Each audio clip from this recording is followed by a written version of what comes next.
माझं नाव Ashwini, class FY BA. श्यामला त्याच्या भाग्याने थोर माता मिळाली होती. दररोज तो आपल्या आईला मनात धन्यवाद देत असे. कधी कधी चार अश्रूने तिचे तर्पण करीत असे.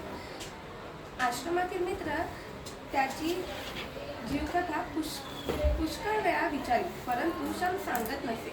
आश्रमातील इतर सारे सवकडी आपापल्या जीवनातील नानाविध बरे वाईट अनुभव परस्परांना सांगत असत.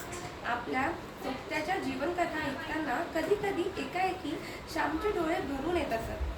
त्यावेळी स्वतःच्या जीवनातील तसल्या स्मृती त्याला येत असत. श्याम, तू सर्वांचं ऐकून घेतोस, पण स्वतःचे मात्र काही सांगत नाहीत, असे त्याचे मित्र पुष्कळदा त्याला म्हणत. एके दिवशी असाच आग्रह चालत होता.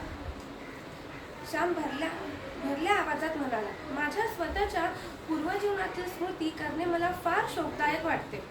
कारण गतायुष्यातील चांगल्याबरोबर वाईटही आठवते, पुण्याबरोबर पापही आठवते. मी माझ्या एकेका दुर्गुणाला खोल खड्डे खणून गाडून टाकीत आहे. ही पिच्छाचे पुन्हा वर उठून माझ्या मानगुटीस बसू नये म्हणून माझी ही धडपड आहे.